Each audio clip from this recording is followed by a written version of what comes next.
Welcome back to the Joe Gaither Show on Kane Central. I am Joe Gaither. You guys are watching us on the Miami Hurricanes on SI YouTube channel.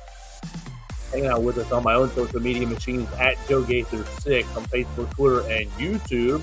Or you're listening to the Joe Gaither Show on Kane Central on Spotify, Apple Podcasts, or on Amazon. Had a little bit of a wild July dealing with SEC Media Days. So that's where we were last week, where we missed you guys. But now we have come and gone with ACC Media Days, and it's my pleasure to be joined by Justice Sandle, our site lead for Miami Hurricanes on SI. You guys are following him at Justice_News5. He had a very, very busy week following ACC Media Days. So, Justice, how was it covering the Hurricanes this past week in Charlotte? It was fun. It was exciting. You got to learn a lot more about the players, some things that you already knew, but continuing and growing from what they've given us and showing the amount of confidence that they have for this season. It was a great time. We heard from Mario Cristobal. We heard from Cam Ward. We heard from Jalen Rivers and Francisco Mauinoga, the defensive line, or the linebacker. So you had a kind of a star-studded cast for the Miami Hurricanes. I want to get your takeaways from each of the three players, and then we'll talk about things that Mario Cristobal said during his time at ACC Media Days. Why don't we start with Jalen Rivers? Offensive lineman gets to go to Media Days and represent the Hurricanes. What did you hear from Jalen Rivers, and really what was your biggest takeaway from his time at the podium? The big thing that all three of these guys have is their leadership and just the ability to speak. Their leadership just showed all over the place. Their confidence in what they have in the program and what they're building. But for specifically Jalen Rivers, I think that the way that he talks about the offensive line, the continuality that is coming back, they're returning 3 starters and adding in 2 new players. He's talking about how even with the new players, there's a consistency and there's a thing that they want out of the offensive line. They want to be physical, they want to be tough, and that's what they need out of the offensive line. He knows that there was a struggles a couple years ago before Mario Cristobal came. Now that Mario Cristobal came and they're working together with the offensive line and the growth and continuation of it, I think that was the biggest takeaway for me. Well, Jalen Rivers got up there and he talked about really the offensive lines in the past. He's talked about really going up against the strong defensive line. Excuse me. And we talked about the Miami defensive line, I believe, on our last show together. Let's tie 2 things together that both Jalen Rivers had to say and Mario Cristobal talked about, at least it may not have been at the main media podium, but off to the side on ACC Network. They talked a lot about the presence of the Miami alumni. Yeah. They talked a lot about how the alumni have really been kind of pouring into them and kind of giving them hey, this is what it means to be a Miami Hurricane. So I'm just going to ask you about Jalen Rivers and really what he had to say about these Miami alums and really your takeaway for the Miami Hurricanes being really, really obviously Mario Cristobal playing there, but really utilizing his connection to former players at his time, obviously, as an alumni, enhancing that and making that a big part of his program. I know one thing that was said was that when the alumni came, I believe it was Michael Irvin, he said, if you're not going to do anything for us, we don't want you here. And that's what Jalen Rivers had the same sentiment. He said that they were teaching them a lot and learning a lot from those alumni because there's the expectation this year that they can go all the way. And that's what the alumni have been saying. That's what many ACC panelists and analysts have been saying over the past number of days, especially at ACC Media Day. Those alumni and what that's bringing in and allowing the players to be, especially with Jalen Rivers and his status. Mario Cristobal already said he was a pro. If he wanted to leave, he could have. But with the return of what he's going to do and being able to do what he needs to do, I think that with the alumni having that extra pressure per se, but I think it'll be an extra boost for what they need to do. I think it'll be great for them. All right, let's keep it going with Justice Sandle from Miami Hurricanes on SI. Let's talk about Francisco Mauinoga. He spent some time. He's the only defensive player to go for Miami to ACC Media Days. Obviously, only taking 3 players, so you got to go 2 for one side of the ball and 1 on the other side of the ball. But Mauinoga had his. Oh, sorry. I think that was I was listening for that noise. I didn't hear that. Mauinoga had his time at the podium. What did you hear from the linebacker? Well, a funny thing is that I heard was him saying that he used to play quarterback and now he just doesn't have any sympathy for hitting quarterbacks anymore. So that was the funniest thing. But the biggest thing that I picked up was that he's such a family guy, and that was one of the main reasons he returned. He could have been drafted in the NFL last year too. He's spent time at Washington with Cam Ward with those earlier years, but coming over, staying. Most of his family now lives in that Miami area, playing with his younger brother. Having that family connection and knowing that Mario Cristobal is building that family type of role and he wants a family out of his program. That was the biggest takeaway from me. Well, I want you to keep going with that theme. The Okay. connections that Mainoga had, obviously, with his brother, but also with Cam Ward. And I just wonder, really, if that was a point of focus for Mario Cristobal to say, okay, we're going to get guys who have a big, who have a lot of connections from different areas and bring them all into Miami. Just what do you make of Minoga? Do you think he had a big influence on Cam Ward coming from Washington State to Miami? And then obviously he talked about his time at Washington State and being American Samoan. What made Miami really the home base destination for him? I think it was because of what Mario Cristobal provides. Like you said, a big thing for Mario Cristobal is family. He constantly mentioned that throughout all the programs that he was a part of. Family is one of the biggest things. That's what gets a lot of recruits to come to them because family is such a big importance. And I think that having that family bond with your coaching and all your coaching staff and with your players, I think that's the biggest thing and why Francis Maui Noah returned. And having that with Cam Ward, knowing that he's played with him, he's been through the battles with him, the ups and downs, and knowing that if you come over to the program, if you come over to Miami, you're going to have a great expectation of what we want. We want your leadership. We want your tangibles, your intangibles. We want all of that you bring over that you had in Washington State. Knowing that doing that together with what we have, it'll be a great build. All right, and obviously the headliner was Cam Ward, the quarterback. We've talked about him a lot on this show already. I'll just open the table up to you before I ask you something specific about Cam Ward. What did you hear from the signal caller? Confidence. It wasn't even what he said, it was just the way he presented himself. That was the biggest thing that was taken away. His confidence, his presence, the way that he spoke, everything about him, it signaled that he was the guy. He is the quarterback. He's going to be one of the best quarterbacks to come out of this draft class. That's all that you picked up from him is that no matter what he's doing, like I think one of the things that he said was that I know that a bad play might happen, but I can't keep that bad play in mind. Just go on to the next thing. I like that mindset out of a quarterback, knowing that things happen on the football field. You might throw a bad pass, you might fumble the ball. He was sacked a bunch of times last season compared to what hopefully he's not sacked that many times this season with the offensive line that the Hurricanes have. But that confidence that he has in himself, his teammates, it's starting to radiate throughout the program, and that's why there's that expectation just continues to rise. All right, so Cam Ward was up there. I think it was off to the side on ACC Network, and he talked about really his journey from being a no-star recruit, going to Washington State. Now he's at Miami.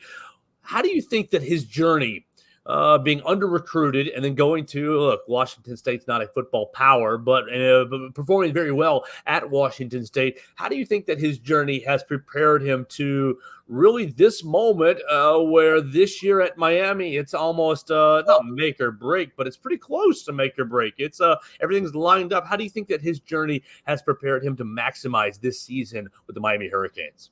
I don't think you can have success without having those difficult struggles and journeys that he's had. Started at a JUCO, under recruited, then got the chance at Washington State and showed that he was one of the best quarterbacks in the country. Now he's on this big stage for Miami. Washington State's a good stage, but it's Miami. That's a bigger stage. That's the bigger chance, and especially with the expectation that they have now.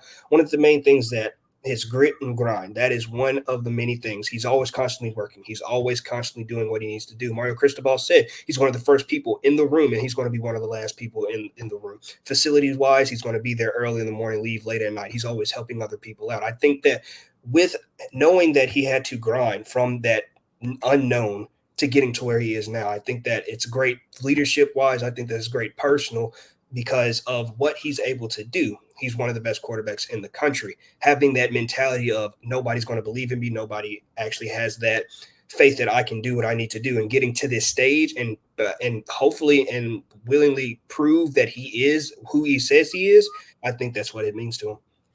All right, we're talking to Justice Sandle from Kane Central Miami Hurricanes on SI. I'd like to ask you about the relationship between Cam Ward and Mario Cristobal. Obviously, it is a new, kind of a newly formed relationship, but it seems from way outside my, from through the computer screen, like those two guys really have each other's back. What did you take away from really their time on Wednesday? All the different outlets that they were able to talk to, really how much that they are really who they have to rely on. Obviously, Cam Ward was selected by Mario Cristobal. He selected Mario Cristobal. It's basically on them to make this season work.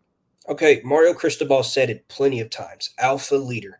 That is the key word that he said about Cam Ward.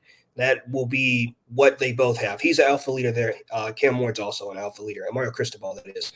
Both of them having that mindset of we know what we need to do. We know what needs to be done. Having that alpha leader mindset is, I'm not trying to be like cliche or anything, you know, how people now are like, oh, you have to be an alpha leader, this, that, and the third. But it's having that mindset that you know what needs to be done. They know what needs to be done. They know the expectations that they have on this season. They know that they need to perform at a certain level, that their connection has to be the focal point of everything. They have a great connection right now. You can hear it in the way that they talk about each other. They love each other. It's like I said, it's a family. They have that family bond together back and forth between each other. So I think that it will be predicated on them, the 1-2 connection between the head coach and the quarterback. I think that what Cam Ward said about Mario Cristobal, him being a great leader, him being a great friend, and everything that leads up to them performing. And when they get into fall camp and then to that first game in the Swamp against the Florida Gators, I think that it's going to build up from there.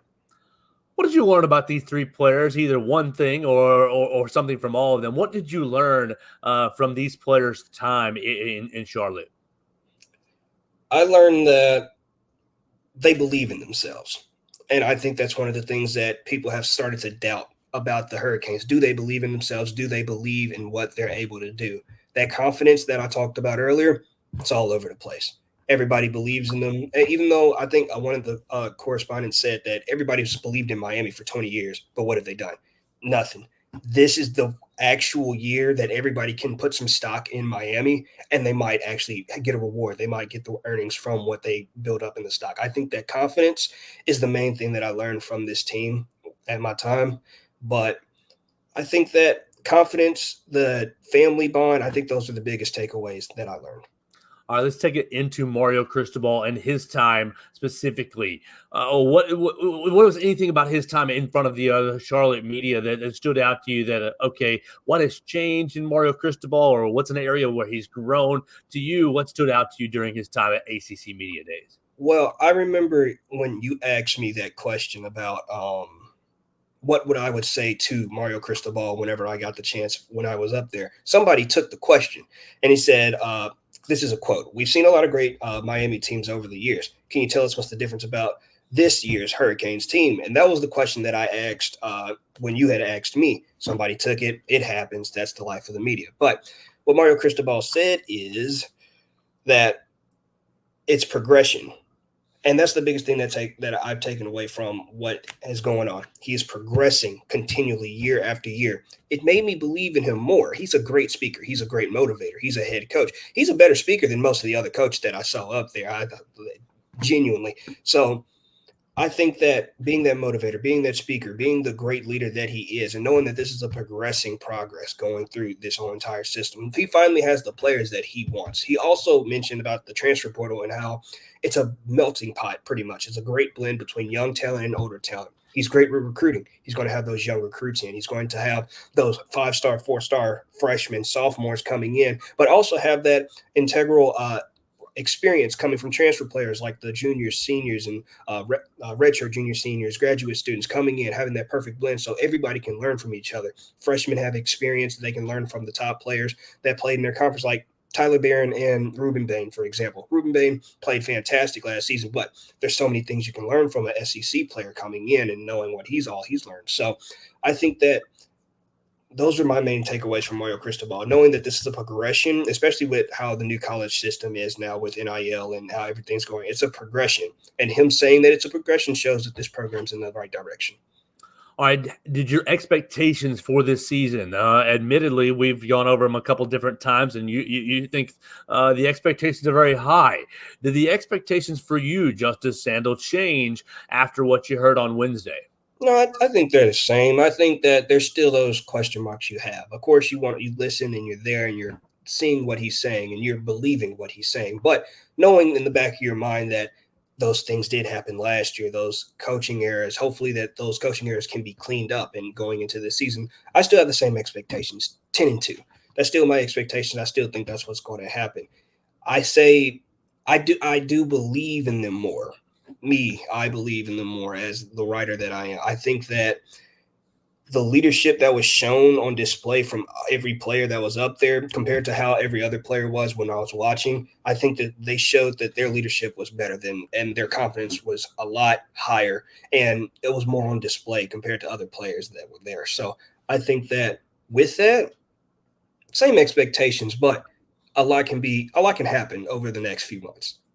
The last question that Mario Cristobal got in the main media room was about those expectations and really about it was a little bit convoluted, the wording of the question, but essentially the reporter was trying to say, okay, you spent all these years. This is now your third year where you've been kind of going into a season building, and it seems like the pieces are in place. He really asked, okay, now that the excuses are eliminated, is there a pressure to perform? Do you think that the players feel and Mario Cristobal feels pressure to go out and have a 10-2 or ACC championship competing season this season?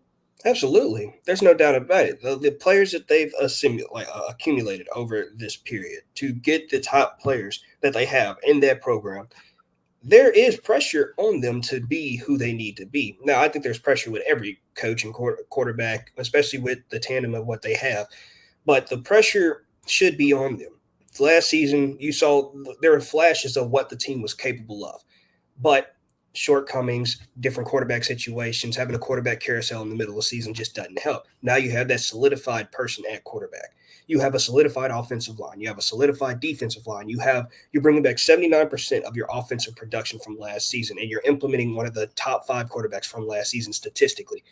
I think that with that, the pressure will be on them, and I think they'll live up to that pressure and expectation. All right, let's talk about outside of the Miami Hurricanes. What was the biggest storyline that stood out to you? Was it Florida State Clemson conference realignment, or was there something else from ACC Media Days that you thought, oh, that's going to carry us through the entire year? I think Commissioner Jim Phillips, his opening statement, loudly, boldly walked in. He was just trying to flex on everybody. This is what we do. This is what we do. Football wise, might not get as many like national championships and things like that, but soccer, gymnastics, tennis, golf, all the other sports that people might not talk about, just throwing them out there. Oh, we do this, we do that, we do this, we do that. I think that was one of the biggest things. And also him talking about how Clemson and Florida State are potentially leaving. He understands that it's going to be a very rocky relationship. And he talked about the relationship that they have with each other, that he wants it to keep it a professional one, but he knows how the game goes. If it gets evil, if it gets dirty, he doesn't want to go that way. If it goes that way, he's a commissioner. He's a commissioner. He's going to do what he needs to do. But I think that was one of the biggest takeaways, is that he's confident in what him and his staff is able to do, especially coming in with what the new ACC is, and especially with how Florida State and Clemson are trying to exit their way out. But I don't think that'll truly happen. So.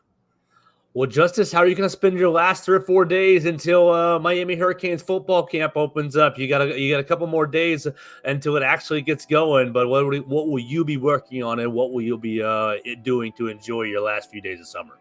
Well, I just got done with an interview with one of the Miami's baseball's new pitcher, Rob Evans. I'm working on a story with that. He was a great conversation, great kid, a transfer coming from Georgia State. He was likely to be one of the starters on the weekend if everything goes according to plan. I'm working on that right now. I got a couple different position stories coming up too, just if you want a deep dive going into the quarterback room, running back room, all those specific rooms that you might have interest in. And that's pretty much it right now, just gearing up for fall camp and gearing up for the season. It'll be here before we know it, and you guys can all follow it at Miami Hurricanes on SI. Make sure you follow Justice Sandle at Justice_News5 and follow them on the Twitter machine at Cane Central SI. Justice, thanks for your time, man. Absolutely. Thank you. Absolutely. That's Justice Sandle joining us, and that is our ACC Media Days kind of wrap up for this weekend, and now we're all ready for the season. We're going to be back with another edition of the Joe Gaither Show on Cane Central next week as we get closer and closer to the season opener. This has been the Joe Gaither Show on Cane Central. You listen to us on Spotify, Apple Podcasts, or on Amazon. We'll be back with next week for another edition on the Miami Hurricanes on SI.